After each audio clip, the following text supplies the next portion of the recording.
Boeing 787 Dreamliner crash का सबसे latest और क्लियर वीडियो आपको दिखाता हूं। इससे आपको पता चलेगा कि टेक ऑफ के फौरन बाद क्या हुआ था। इस वीडियो में प्लेन की आवाज और क्रैश होने के बाद धमाके की आवाज भी सुनी जा सकती है। कल तक जो आप वीडियो देख रहे थे वो किसी स्क्रीन से रिकॉर्डेड वीडियो था, तो वीडियो दिखता था, आवाज क्या नहीं सुनाई दे रहा था। लेकिन इस वीडियो में जो आवाज है उसमें बहुत बड़ा रहस्य छुपा है, उसके बारे में आपको बताऊंगा। लेकिन पहले एक बार ये नया लेटेस्ट वीडियो देखिए उस वक्त जो हुआ था।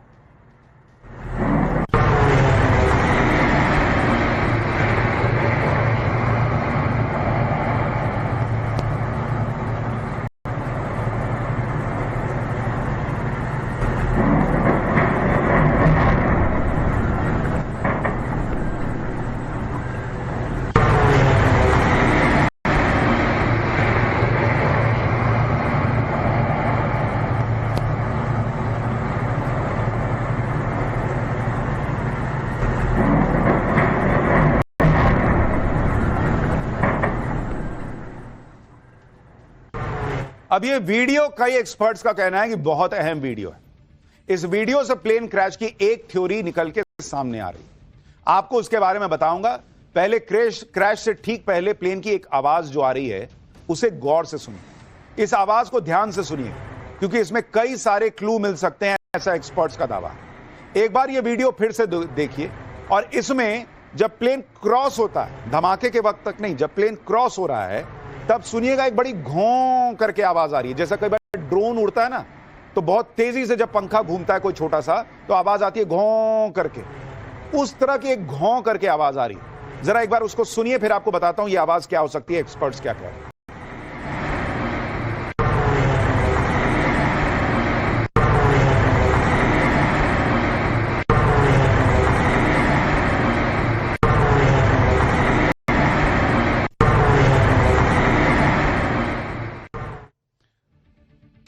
गौर किया आपने, अमूमन प्लेन उड़ता है तो इस तरह की आवाज नहीं आती, ऐसा एक्सपर्ट्स का दावा है।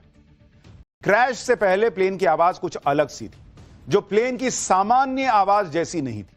और यह आवाज क्यों आ रही थी उसके बारे में एविएशन एक्सपर्ट्स का दावा है कि शायद प्लेन का रैम एयर टरबाइन एक्टिवेट हो गया था। बोइंग ड्रीमलाइनर प्लेन में 2 इंजन लगे हुए थे। रैम एयर टरबाइन, जिसे रैट कहते हैं टेक्निकल टर्म में, इंजन फेल होने पर एक्टिव होता है। रैम एयर टरबाइन एक छोटा प्रोपेलर होता है जो प्लेन में को इमरजेंसी में पावर थ्रस्ट देता है। रैट एक्टिव होने का मतलब है कि दोनों इंजन फेल हो गए थे। इसी वजह से पायलट ने मेडे का सिग्नल दिया था और जब यह रैट निकलता है तो इसी तरह की आवाज आती है। ये देखिए, जो आप पीछे देख रहे हैं, ये छोटा सा पंखा चक्रगिन्नी की तरह घूम रहा है, इसको कहते हैं रैट, रैम एयर टरबाइन। ये जब घूमता है तो वो जो घों आवाज आप सुन रहे थे उसी तरह की आवाज आती है और यह सपोर्ट करता है जब दोनों इंजन फेल हो जाते हैं। अब एक्सपर्ट्स का कहना है कि वो जो वीडियो मैंने आपको अभी दिखाया उसमें जो घों आवाज आ रही है वो ये बताती है कि शायद रैट बाहर आ चुका था क्योंकि दोनों इंजन फेल हो गए थे। क्रैश से पहले प्लेन की आवाज जो आपने सुनी थी वो शायद इसी रैम एयर टरबाइन की थी। रैम एयर टरबाइन प्लेन के पिछले पहिए के पास लगा होता और इस टरबाइन से प्लेन के इमरजेंसी में उसे एनर्जी दी जाती है। एविएशन एक्सपर्ट्स का कहना है कि रैम एयर टरबाइन के एक्टिव होने का मतलब है कि प्लेन का इंजन फेल हो चुका था, इंजन को पावर नहीं मिल पा रही थी। रैम एयर टरबाइन की मदद से पहले भी कई बार प्लेन की सुरक्षित लैंडिंग कराई जा चुकी है। कल क्यों नहीं हो पाई, यह अलग प्रश्न है। लेकिन आप तस्वीर देखिए, यह जापान एयरलाइन का एक passenger plane ram air turbine की मदद से लैंड हो रहा है। लैंड होते समय आप इस प्लेन की भी आवाज सुनिए। जब आप इस वीडियो को देखेंगे और आवाज को सुनेंगे, जो आवाज आप इस वीडियो में सुनेंगे वही आवाज आपको लगेगा कि अहमदाबाद प्लेन क्रैश के पहले उस प्लेन से भी आ रही थी। जरा इसको सुनिए एक बार।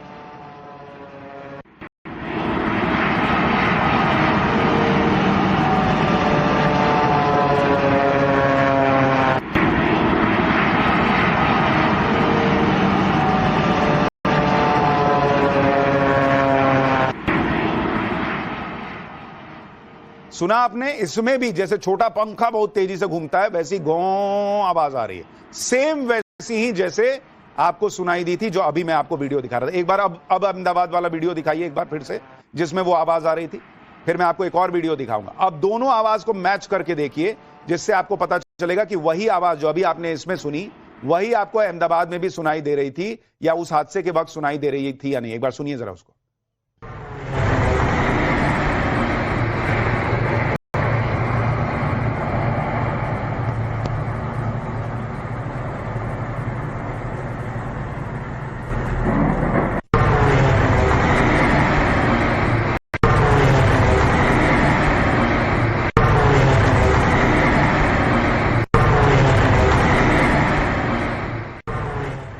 आप देख रहे हैं दोनों आवाज मैच हो रही है, और इसीलिए एक्सपर्ट्स कह रहे हैं कि इसका मतलब इसमें भी रैट एक्टिवेट हो चुका था। हालांकि वो बात सही है या नहीं, ये जांच में पता चलेगी। इसी तरह से एक और वीडियो देखिए जिसमें प्लेन लैंडिंग के समय रैम एयर टरबाइन एक्टिव था और लैंडिंग के समय टरबाइन की आवाज भी सुनाई दे रही है। इसी तरह का एक और वीडियो देखिए। अच्छा, उसको बाद में आपको सुनाऊंगा। लेकिन अब प्रश्न यह भी है कि अगर रैट एक्टिवेट हुआ था जैसा कुछ एक्सपर्ट्स दावा कर रहे हैं, तो भी प्लेन को थ्रस्ट क्यों नहीं मिला और वो जो है वो ढंग से लैंड क्यों नहीं कर पाया? अहमदाबाद प्लेन क्रैश के वीडियो से कई बातों का पता चल रहा है, जैसे प्लेन के कई टुकड़े हो गए थे, और इन पार्ट्स को देखकर ही एविएशन एक्सपर्ट्स इस बात पर की भी आशंका जता रहे हैं कि प्लेन में हो सकता है मल्टीपल सिस्टम फेलियर हो गया। प्लेन का लैंडिंग गियर बाहर निकला हुआ है। सामान्य तौर पर विमानों में ऐसा नहीं होता, टेक ऑफ के कुछ ही सेकंड के बाद लैंडिंग गियर अंदर चले जाते हैं, लेकिन अहमदाबाद में बोइंग प्लेन में ऐसा नहीं हुआ। अब कुछ लोग कह रहे हैं कि पावर फेलियर की वजह से हो सकता है हाइड्रोलिक सिस्टम फेल हो गया और इसी वजह से प्लेन में मल्टीपल सिस्टम फेलियर हो गया। लेकिन कुछ लोगों का कहना है कि भाई एकदम तुरंत चक्का अंदर चला जाए, ये कोई बहुत जरूरी बात नहीं। तो अलग अलग थ्योरी चल रही है। अहमदाबाद प्लेन क्रैश में एक थ्योरी यह भी आ रही है कि प्लेन से कोई पक्षी टकरा गया होगा। यह इसलिए कहा जा रहा है क्योंकि अहमदाबाद में पिछले 5 साल में प्लेन से बर्ड हिट की 462 घटनाएं हो चुकी है। इनमें से ज्यादातर घटनाएं अहमदाबाद हवाई अड्डे के पास हुई हैं। इन आंकड़ों के आधार पर लोग चर्चा कर रहे हैं कि क्या प्लेन से कोई पक्षी टकरा गया था, जिसके कारण प्लेन टेक ऑफ से पहले ही क्रैश हो गया। हालांकि इस थ्योरी में भी दम नहीं दिखता, क्योंकि अगर प्लेन से पक्षी भी टकराएगा तो कुछ हलचल तो होगी, पायलट को पता तो चलेगा, टकराने के बाद कुछ धुआं तो निकलेगा। ऐसा थोड़ी है कि पक्षी टकराया, प्लेन धप गिर गया। 30 सेकंड में प्लेन थोड़ी जमीन पे क्रैश हो जाएगा कि प्लेन पक्षी टकराया और धप से नीचे चला गया। और एटीसी भी देखता है भाई कि वहां पक्षी उड़ रहे हैं नहीं उड़ रहे हैं, उसके बाद बोलता है कि चलो टेक ऑफ करना। तो यह थ्योरी भी बहुत लोगों को सही नहीं लग रही कि भाई पक्षी टकराया होगा। प्लेन क्रैश क्यों हुआ, इसको लेकर एक और थ्योरी टेम्परेचर को लेकर चल रही है कि तापमान और प्रेशर भी वजह हो सकता है। कहा जा रहा है कि अहमदाबाद में गर्मी ज्यादा थी कल, इसलिए प्लेन टेक ऑफ नहीं कर पाया। कुछ लोग ऐसा भी कह रहे हैं। कल अहमदाबाद में 100 फ़ारेनहाइट यानी 37-38 डिग्री सेल्सियस का तापमान था। ज्यादा गर्मी से टेक ऑफ में दिक्कत होती है, इंजन कम थ्रस्ट जनरेट करते हैं, गर्मी में हवा की डेंसिटी कम होती है, प्लेन को लिफ्ट करने में दिक्कत होती है। लेकिन बॉस, यह थ्योरी भी सही नहीं लग सकती, क्योंकि तापमान देश के कई इलाकों में बढ़ा हुआ था, लेकिन वहां तो प्लेन आराम से टेक ऑफ हो रहे थे। 37-38 डिग्री तापमान गर्मियों के मौसम में भारत में बहुत सामान्य सी बात है। दिल्ली में तो कल 47-48 डिग्री का मामला था। दिल्ली में भी उसके बावजूद कई बोइंग के विमान टेक ऑफ किए होंगे। तो दिल्ली में 47-48 डिग्री में विमान उड़ जा रहे हैं, अहमदाबाद में नहीं उड़ पा रहे हैं, ये कैसे हो सकता है? तो टेम्परेचर वाली थ्योरी भी जमती नहीं है। कुछ लोग ये भी कह रहे हैं कि विमान बहुत पुराना था, पुराना होने की वजह से विमान में दिक्कत आई होगी और वो इसी वजह से क्रैश हो गया। प्लेन की एज थ्योरी को लेकर जो बातें चल रही हैं उसकी भी सच्चाई आपको बताता हूं। जो प्लेन क्रैश हुआ, जरा आप उसकी उम्र देखिए। लोग कह रहे हैं ना कि भाई अरे पुराना प्लेन था इसलिए गिर गया होगा। प्लेन की उम्र अगर आप देखेंगे, जो क्रैश हुआ बोइंग 787, जो क्रैश हुआ उसकी एज क्या थी? उसकी एज थी 11 साल, मतलब 11 साल पुराना प्लेन था। अब इसी को देख के लोग कह रहे हैं कि भाई 11 साल पुराना प्लेन था, 10 साल में तो गाड़ी हम लोग बदल देते हैं, 11 साल में प्लेन क्यों नहीं बदले? 11 साल 5 महीने उसकी एज थी। लेकिन जो प्लेन की मैक्सिमम ऑपरेशनल एज होती है, मैक्स ऑफ एज जो प्लेन की होती है कि प्लेन कितने साल तक चल सकता है, वो 40 से 50 साल होती है बॉस। 40 से 50 साल तक प्लेन उड़ते हैं। तो अगर आप 11 साल की उम्र का कोई प्लेन दिख रहे हैं, यानी उसने अपनी 25% का ही उम्र को पूरा किया। यानी ये कोई बहुत पुराना विमान नहीं था, ऑलमोस्ट नया ही था। खाली नंबर से नहीं होता। अब आप कहिएगा कि कुत्ता जो है वो 12 साल में मान लीजिए मर जाता है, तो इंसान कैसे जिंदा? अरे भाई, इंसान की उम्र अलग है, दूसरे की अलग है। प्लेन आपकी कोई कार नहीं है जो रगड़ कर चलाई जाए तो 5 साल में बहुत खराब हो जाती है, 10 साल में खटारा होने लगती है। ज्यादातर विमान कई साल तक चलते हैं। यह बात अलग है कि उनमें समय समय पर तकनीकी बदलाव किए जाते हैं। विमान महंगे भी आते हैं तो उनका रखरखाव भी उसी हिसाब से होता है। तो इसलिए विमान पुराना था, यह थ्योरी भी यहां पर खत्म हो जाती है कि भाई पुराना प्लेन था इसलिए क्रैश हो गया। प्लेन क्रैश की किस थ्योरी में कितनी सच्चाई है, अब इसका पता जल्दी ही लग जाएगा, क्योंकि अहमदाबाद में क्रैश हुए बोइंग 787 ड्रीम लाइनर का ब्लैक बॉक्स मिल चुका है। सूत्रों के मुताबिक प्लेन मलबे से ब्लैक बॉक्स को रिकवर कर लिया गया है।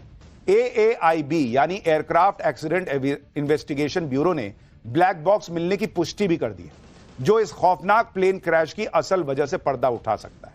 हालांकि इसका नाम ब्लैक बॉक्स है, लेकिन होता ऑरेंज कलर का है। इस ब्लैक बॉक्स में प्लेन का पूरा डेटा मौजूद होता है, जिससे पता चल सकता है कि आखिर उड़ान भरते ही एयर इंडिया की फ्लाइट अचानक आसमान से नीचे क्यों आ गिरी। क्योंकि पैसेंजर प्लेन हो, आर्मी जेट हो, हेलीकॉप्टर हो, सब में ब्लैक बॉक्स लगा होता है, जो फ्लाइट के ग्राउंड पर खड़े रहने से लेकर उड़ान तक का पूरा डेटा रिकॉर्ड करता है। ब्लैक बॉक्स को तकनीकी भाषा में FDR यानी फ्लाइट डेटा रिकॉर्डर कहा जाता है। 50 के दशक में जब पहली बार प्लेन में ब्लैक बॉक्स का इस्तेमाल हुआ, उस वक्त उसकी भीतरी दीवारों को काला रखा जाता था। यह फोटो फिल्म की मदद से रिकॉर्ड होने वाले डेटा को सुरक्षित रखने के लिए होता था। रोशनी पड़ने पर यह फोटो फिल्म खराब हो जाती थी, इस वजह से इसे ब्लैक बॉक्स कहा जाने लगा। इसके नाम के साथ भले ही ब्लैक लगा हो, लेकिन असल में यह बॉक्स ऑरेंज कलर का होता है, ताकि क्रैश की स्थिति में चमकीले रंग की वजह से इसे ढूंढने में आसानी हो। ब्लैक बॉक्स स्टील और टाइटेनियम से बना होता है, ताकि बड़े से बड़े हादसे और आग लगने पर भी इसे नुकसान न पहुंचे। इसकी मजबूती के बारे में भी आपको आगे बताऊंगा। ब्लैक बॉक्स में कई तरह के सिग्नल, बातचीत और तकनीकी डेटा रिकॉर्ड होते रहते हैं। ब्लैक बॉक्स में 2 तरह के रिकॉर्डर होते हैं। पहला FDR यानी फ्लाइट डेटा रिकॉर्डर। ये कई सारे डेटा जैसे प्लेन की स्पीड, ऊंचाई, प्लेन का वर्टिकल मोशन, उड़ान के ट्रैक को रिकॉर्ड करता है। इसके साथ ही ये इंजन की जानकारी जैसे फ्यूल का फ्लो, थ्रस्ट जैसी जानकारियां भी स्टोर करता है। इसके अलावा फ्लाइट कंट्रोल, प्रेशर, फ्यूल जैसे करीब 90 तरह की डेटा की 24 घंटों से अधिक की रिकॉर्डेड जानकारी फ्लाइट डेटा रिकॉर्डर में स्टोर रहती है। दूसरा CVR यानी कॉकपिट वॉइस रिकॉर्डर। यह नाम के मुताबिक कॉकपिट में पायलट और उसके सहयोगियों के साथ होने वाली बातचीत और कॉकपिट की दूसरी आवाजों को रिकॉर्ड करता है। यह रेडियो में हो रही उन बातों को भी रिकॉर्ड करता है जो कॉकपिट और ATC यानी एयर ट्रैफिक कंट्रोलर के बीच होती है। अगर ट्रैफिक कंट्रोल वो ग्राउंड स्टाफ होता है जो फ्लाइट एयर ट्रैफिक कंट्रोल वो ग्राउंड स्टाफ होता है जो फ्लाइट को उड़ाने में पायलट की मदद करता है। यह रेडियो के जरिए पूरी उड़ान के दौरान पायलट के संपर्क में रहता है। अब यह भी समझना जरूरी है कि भयानक से भयानक हादसों में भी प्लेन का ब्लैक बॉक्स कैसे सेफ रहता है। भाई सब जल गया, ये क्यों नहीं जला? इसे जिस स्टील और टाइटेनियम से बनाया जाता है उस पर 1100 डिग्री सेल्सियस तक की गर्मी का कोई असर नहीं पड़ता। यही नहीं, समंदर में करीब 6000 मीटर तक की गहराई के दबाव का भी इस पर कोई असर नहीं होता। यह इतना मजबूत होता है कि 20,000 फीट की ऊंचाई से गिरने या फिर महीनों तक समंदर में डूबे रहने के बावजूद इसमें मौजूद डेटा सेफ रहता है, सुरक्षित रहता है। ब्लैक बॉक्स को किसी भी प्लेन के पिछले हिस्से यानी टेल सेक्शन में रखा जाता है, क्योंकि हादसे के वक्त प्लेन के इस हिस्से का सबसे कम नुकसान पहुंचता है। लोगों को जितनी हैरानी इस प्लेन क्रैश पर हो रही है, उतनी ही हैरानी इस बात पर भी हो रही है कि इतने भयंकर प्लेन क्रैश में कोई आदमी कैसे जिंदा बच गया। अहमदाबाद प्लेन क्रैश में सिर्फ एक पैसेंजर जिंदा बच पाया। रमेश विश्वास कुमार नाम के पैसेंजर का बचना किसी चमत्कार से कम नहीं। आज प्रधानमंत्री मोदी ने भी अहमदाबाद के अस्पताल में प्लेन क्रैश के इकलौते सर्वाइवर से मुलाकात की। सुनिए पीएम मोदी से मुलाकात पर प्लेन क्रैश में जिंदा बचे रमेश कुमार विश्वास ने क्या बताया। सर ने पूछा कि कैसे हुआ, तो मैंने उसके बारे में बताया और सब हाल चाल पूछा सब। और मेरे नजरों के सब सामने हुआ था। मेरे खुद को भी बिलीव नहीं होता कि मैं कैसे उसमें से जिंदा बाहर निकला, क्योंकि थोड़ा टाइम लिए कि तो मेरे को लगा था कि मैं भी मरने वाला हूँ, लेकिन जब मेरी आंख खुल के मैं देखा ना तो मुझे लगा मैं जिंदा हूँ। तो मैंने ट्राई किया, जब मेरी सीट थे वो मेरी बेल्ट निकाला, मैंने वो ट्राई किया जहाँ से निकल सकता वहाँ से, तो मैं निकल गया वहाँ से। मेरे सामने नजरों के सामने एयर होस्टल और दूसरे आंटी अंकल सभी उसमें मैच हो गए थे सभी। यानी जो व्यक्ति बच गया वो भी कह रहा है कि मुझे नहीं पता मैं कैसे बच गया। कुछ लोग कह रहे थे कि अरे इसने जो है इमरजेंसी डोर खोल के कूद गया। मतलब लोग भी अजब अजब बात करते हैं सोशल मीडिया पे। प्लेन उड़ा है, अभी 30 सेकंड नहीं हुआ है, उसको पता चल गया कि प्लेन गिरने वाला है। और इमरजेंसी डोर क्या है, आपके घर गाड़ी का दरवाजा थोड़ी कि खोले कूद गए। पहले उसका एक शील्ड हटता, पहले अपना सीट बेल्ट खोलिएगा, फिर उठिएगा, फिर एक शील्ड हटाइएगा, फिर उसको खोलिएगा, फिर उसको घुमा के ऐसे टेढ़ा करके निकालना पड़ता है। ये क्या है, टॉम क्रूज के फूफा बैठे हैं कि गए और कूद गए करके निकल गए, फिल्म की कहानी चल रही है? नहीं भाई, वो खुद बता रहा है कि मैं तो बैठा ही हुआ था। अब शायद उस तरफ उतना इंपैक्ट नहीं हुआ और उधर का प्लेन का हिस्सा टूट गया और ये निकल के बाहर चला गया, तो वहां से बच गया। इतने भयंकर हादसे में रमेश विश्वास कुमार कैसे जिंदा बचे, ये हमने आपको बताया था कि रमेश विश्वास कुमार की सीट 11A थी, जो प्लेन के इमरजेंसी गेट के पास थी। ये देखिए, एविएशन एक्सपर्ट भी कहते हैं कि इमरजेंसी गेट के पास की सीट सबसे सुरक्षित होती है। इमरजेंसी गेट के पास सीट होने की वजह से रमेश की जान बच गई। हालांकि रमेश विश्वास को अभी तक खुद यकीन नहीं हो पा रहा कि वो इतने भयानक हादसे में जिंदा बचे।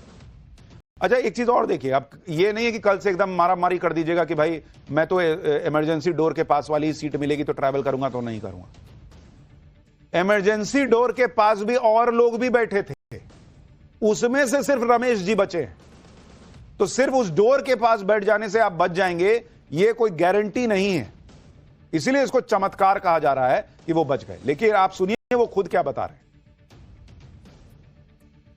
हैं। मैं जो साइड पे था ना, वो साइड हॉस्टल पे नहीं लैंड हुई थी। हॉस्टल के जो ग्राउंड फ्लोर है ना, जैसे नीचे, वहां लैंड हुई थी। तो मुझे दूसरे के बारे में मेरे को पता नहीं, लेकिन मैं जहाँ लैंड हुआ था ना, वो नीचे की साइड थी।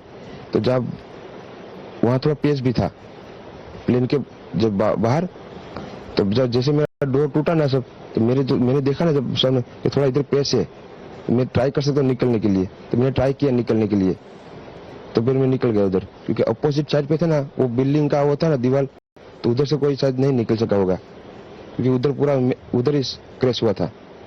मैं जो जहाँ था वहाँ ही थोड़ा पेस था। फिर भी मेरे पता नहीं मैं कैसे बचा हूँ, क्योंकि मेरे नजर के सामने ही सब दो एयर होस्टल वो अंकल आंटी सब उधर ही सब। आप सुन रहे हैं, वो खुद कह रहा है मुझे भी नहीं पता मैं कैसे बचाऊं, क्योंकि मेरे सामने सब जल के मर रहे थे। प्लेन के अंदर से जिंदा बचे शख्स की कहानी सबको हैरान कर रही। वहीं कुछ ऐसे भी भाग्यशाली पैसेंजर हैं जो टिकट होने के बाद भी इस प्लेन में चढ़ नहीं पाए और इसलिए बच गए। भूमि चौहान ऐसी ही लकी पैसेंजर है। भूमि को कल अहमदाबाद से लंदन जाने वाली फ्लाइट पकड़नी थी, लेकिन वो ट्रैफिक जैम में फंस गई। जैम की वजह से एयरपोर्ट पर 10 मिनट देर से पहुंची। तब तक प्लेन के लिए चेक इन बंद हो चुका था। भूमि ने हाथ पैर जोड़े, लेकिन प्लेन के अंदर नहीं जा पाई। आप सोचिए इन्होंने इस वक्त कितना कोसा होगा स्टाफ को कि 10 मिनट तो लेट हुई हूं, क्या होगा अगर मैं चली जाऊंगी, ये वो पूरी बहसा बहसी हुई होगी या कुछ तो झड़प हुई होगी। आज उनको लग रहा होगा कि बाप रे बाप, जिन्होंने जिन स्टाफ ने मुझे अंदर नहीं जाने दिया, वो उनको भगवान की तरह दिख रहा होगा। वो मजबूरी में वापस लौटी और आज भूमि और उनके परिवार वाले इस बात से खुश हैं कि नहीं लौटती तो आज वो भी नहीं बचती। इस बात का दुख भी है कि इतने सारे लोगों को अपनी जान गंवानी पड़ी। सुनिए भूमि ने क्या बताया। लंदन जा रही थी और मेरी फ्लाइट का टाइम था 1:10 का, तो हमें पहुंचते थोड़ा 12:20 हो चुकी थी और 12:10 को एयर इंडिया वालों ने चेक इन और सब कुछ करना बंद कर दिया था। मैं वहां पे चेक इन के गेट पे पहुंचने के बाद मैंने उनसे रिक्वेस्ट भी किया कि अभी 10 मिनट ही थोड़ा लेट हुआ है, तो मुझे जाने दो, जो भी इमिग्रेशन और वो होगा मैं फटाफट से सब क्लियर कर दूंगी। लेकिन उन्होंने और वो उनकी सीनियर स्टाफ भी आए थे, उन सब से मैंने रिक्वेस्ट की, लेकिन वो तीनों जन ने मुझे वापस ही भेज दिया कि नहीं मैडम, अभी 10 मिनट की आपकी लेट की वजह से हम लोग को और 15 मिनट लेट हो सकता है। तो फिर इसलिए मुझे रिटर्न होना पड़ा था। हालांकि बाकी लोग इतने लकी नहीं थे और यह प्लेन क्रैश इन लोगों के परिवारों के लिए बहुत बड़ी ट्रेजेडी बनकर आया। प्लेन क्रैश में जो लोग मारे गए उनमें गुजरात के पूर्व मुख्यमंत्री विजय रूपाणी भी थे। विजय रूपाणी ने पीएम मोदी के साथ सालों साल गुजरात में काम किया था। पीएम को यकीन ही नहीं हो रहा है कि विजय रूपाणी अब इस दुनिया में नहीं है। विजय रूपाणी के परिवार से प्रधानमंत्री ने आज मुलाकात की, उन्हें हिम्मत दी। पीएम मोदी ने कहा कि विजय भाई रूपाणी जी के परिवार से मिला, यह अकल्पनीय है कि विजय भाई हमारे बीच नहीं, मैं उन्हें दशकों से जानता हूं। आगे पीएम मोदी ने लिखा कि हमने कंधे से कंधा मिलाकर काम किया, जिसमें सबसे चुनौतीपूर्ण समय भी शामिल है। विजय भाई विनम्र और मेहनती थे, पार्टी की विचारधारा के प्रति पूरी तरह प्रतिबद्ध थे। पद पर बढ़ते हुए उन्होंने संगठन में अलग अलग जिम्मेदारियां संभाली और गुजरात के मुख्यमंत्री के तौर पर लगन से काम किया। दुख की इस घड़ी में उनके परिवार और दोस्तों के साथ संवेदनाएं। अहमदाबाद में हुए हादसे से सैकड़ों परिवार बिखर गए। इस ट्रेजेडी की ऐसी ऐसी कहानियां हैं जिसे सुनकर किसी का भी दिल बैठ जाए। किसी का पूरा परिवार ही खत्म हो गया, कोई अपने बच्चों के साथ इसमें मारा गया, कोई प्रेग्नेंट लेडी थी, किसी के जुड़वा बच्चे थे जो माता पिता के साथ इसमें मारे गए। इतनी कहानियां हैं कि सुनने वालों के भी आंसू आ जाए। बहुत ही इमोशनल कर देने वाली कहानियां, इनके दर्द की कोई इंतहा नहीं।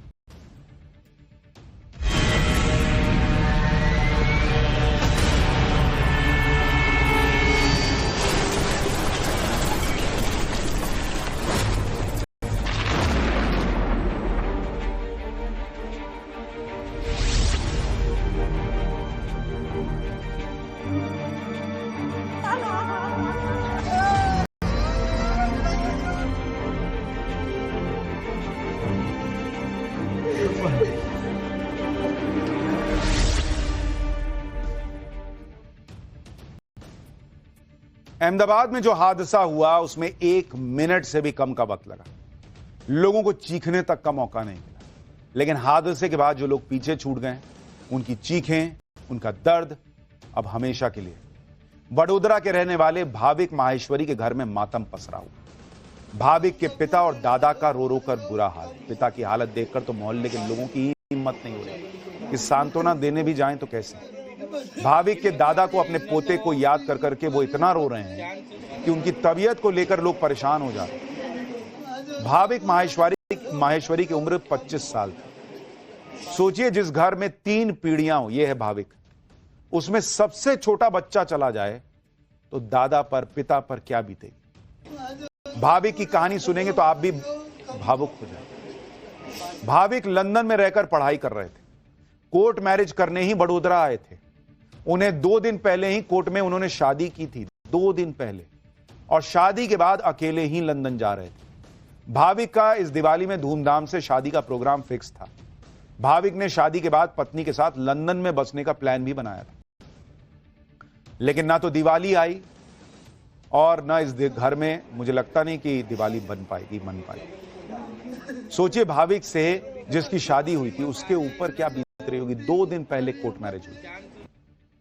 राजस्थान के बालोतरा के रहने वाली खुशबू की कहानी भी रुला देने वाली है। तस्वीरों में खुशबू अपने पिता के साथ बेहद खुश दिखाई दे रही है।